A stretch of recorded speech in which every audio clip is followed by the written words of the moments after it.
What if the key to healing your gut health isn't just what you eat, but what you think and feel?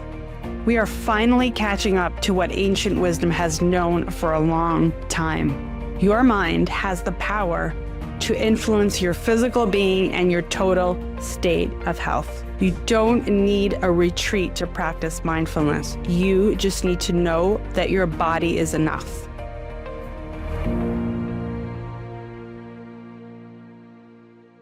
Hello, everybody, and welcome back to the Good Gut Feeling podcast, where we digest modern medicine with old world wisdom. And today we have another exciting topic on how to heal from the inside out. True and lasting healing. I am Dr. Alexandra Shustina. I'm your host for this weekly podcast, where we digest modern medicine with old world wisdom. And I'm so excited to jump right into today's topic, mindfulness and healing. Before we start, we need to really understand what is the purpose of illness. It may be a funny question to ask. Purpose of illness? Does it have to have a purpose? What if I just feel like crap? What if I just feel bad and I want to feel better? What if I'm in pain and I have diarrhea? There is a purpose. Why does your body respond in a way that it does? So you can maybe say, someone might argue, well, it's because of the food that I ate or the medications that I took. It may be the food you ate, but not everyone who ate that food got sick. And it might be the medications you took, but not everyone who took that medication got sick. And the same thing applies to any physical stimulus or exposure, whether it's mold or toxicity. At the end of the day, we are unique beings with our unique experiences. And the reason we have a health issue is for a good purpose. And I know this sounds controversial, and maybe you're saying, like, what is she talking about? What is a good purpose? The body's trying to tell us something. It is a message. All our symptoms, all our illnesses are messages.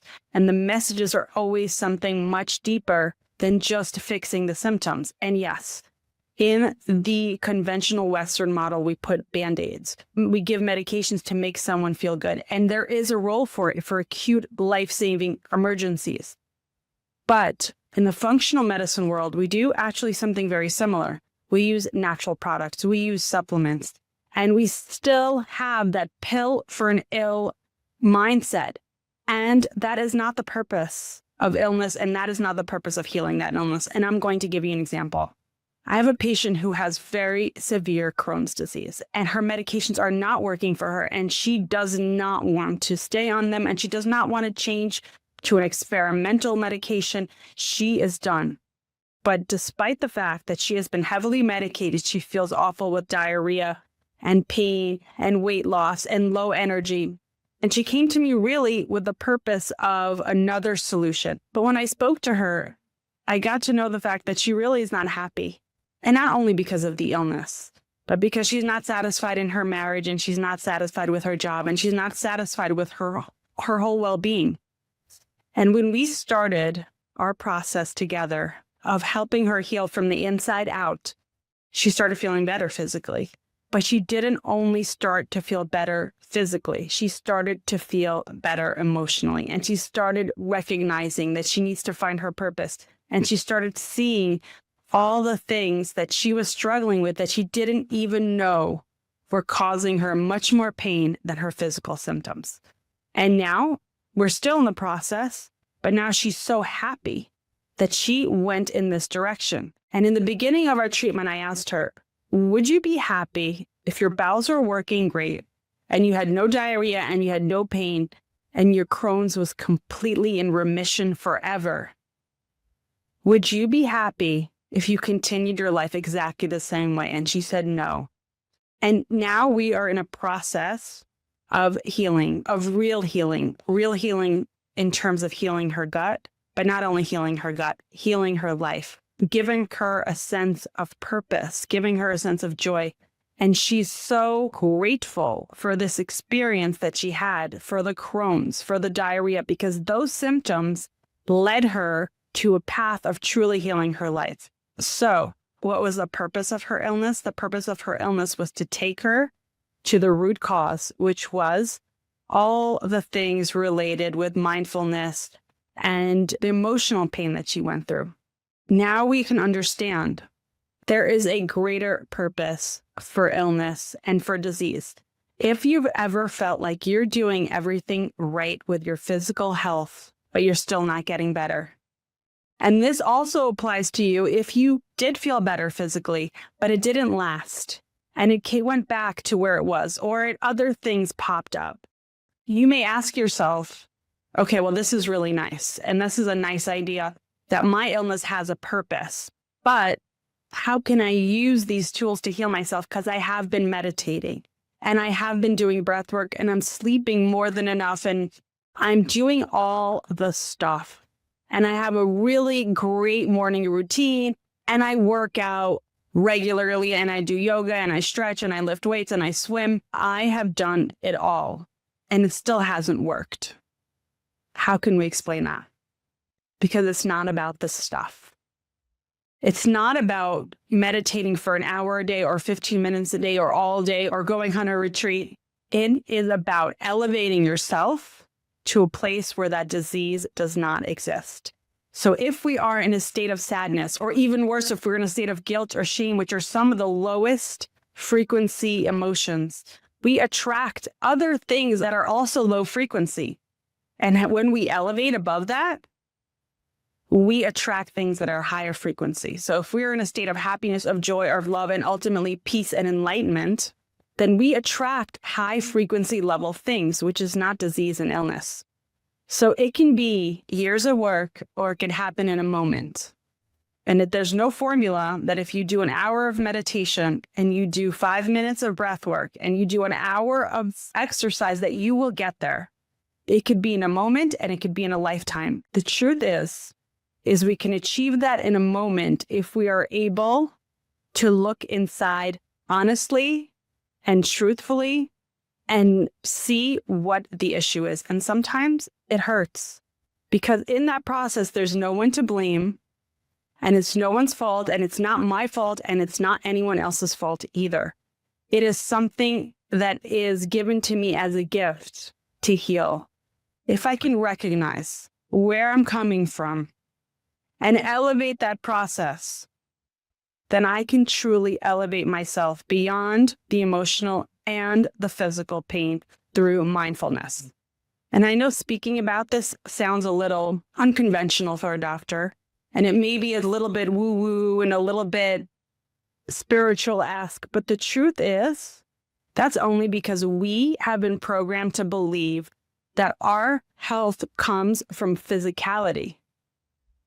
We have been told that we need to heal the outside in, and that is why it rarely works long term. So it's not that it's weird, because the truth is, real science is catching up. And if you know anything about quantum physics, at the submolecular level, at the tiniest particles, when we look at the tiniest particles that exist, something that we didn't know before, because we didn't have the right microscopes. And now we look at these tiny particles, and these particles that make up all of matter are actually much more energy than they are mass. So we are much more of an energetic being, even though you look at me and you think, oh, here's my hand and my arm and my head. I am not a sum of these parts. I am an energetic being that has mass. And finally, not only did they observe that these particles are more energy than they are mass, they also learned that the observer is able to change the physical matter. The observer, depending on who was looking at it, was able to see something completely different. The matter was changed by our observation, and that's something external to us. So if we can change matter through our thoughts, through our observation, through our consciousness, it's not hard to believe that we can change our internal self from that. And the reason this is not so widespread is not because it's not true. And it's not because it's not scientific. It's because we have been programmed to believe something false, a false narrative. The only way I can truly heal is by weakening my body. That I need to take something external that's going to harm me in some other way, and that's the only way I can truly heal. And then the daughter of that theory, which is, okay, the pills are more toxic, but what about the supplements? Well, I still need something external, and I am not against supplements. I have them, I take them, I prescribe them, but they are supplementary. They are helpers in the true process. And yes, we need to eat healthy. And yes, sometimes the supplements are very helpful. And all the other physical things we do support the process, but they don't create the process. So what can we do? The first thing that we need to do is understand that healing comes from within. That my body has the power to heal, and all it needs is myself and my consciousness and my effort, and that's it. And I am enough, and my body is strong and powerful. And the technology that is created by God, our body, is stronger than any man-made technology that exists. Because if we put the junk that we put in our body sometimes into a car, into a spaceship, into a Ferrari, into any expensive, sophisticated man-made technology, it would break. But we still wake up every morning breathing, despite all the junk we've put in our body. Our body is powerful. Our body is resilient, and our body is enough. If we can believe that, if we understand that we can heal from the inside out, if we can appreciate that the illness, the symptoms, and the pain has a purpose that is to benefit me, it is a gift to me, then I can take the necessary steps to heal. And it almost doesn't matter what I do. Because if I have that belief system and I have that consciousness that I am enough, I am strong, my body is powerful, then I just need to take some steps. Those steps could be meditation. Those steps could be breath work. Those steps could be doing things that bring me joy. Those steps could be engaging more in fulfilling relationships. Whatever it is uniquely for you. But if we do the steps just because we must, and just because someone told me it's good, and just because my doctor said it's helpful, or just because I watched a YouTube video that said it was the right way to approach health, it is not going to help. Because if my subconscious mind is still telling me my body is weak, my body is not enough, and I need external tests and external things and external pills, it will not work. But if I come in there knowing I am powerful, I am enough, my body is strong, then whatever action I take will eventually lead me into the right path for what my body needs to heal. Thank you everyone for watching. If you like what you've heard, please subscribe and share with your friends. There's so much more on wholegut.com. Thank you for watching. Stay healthy, stay gutsy, and I look forward to seeing you all next week.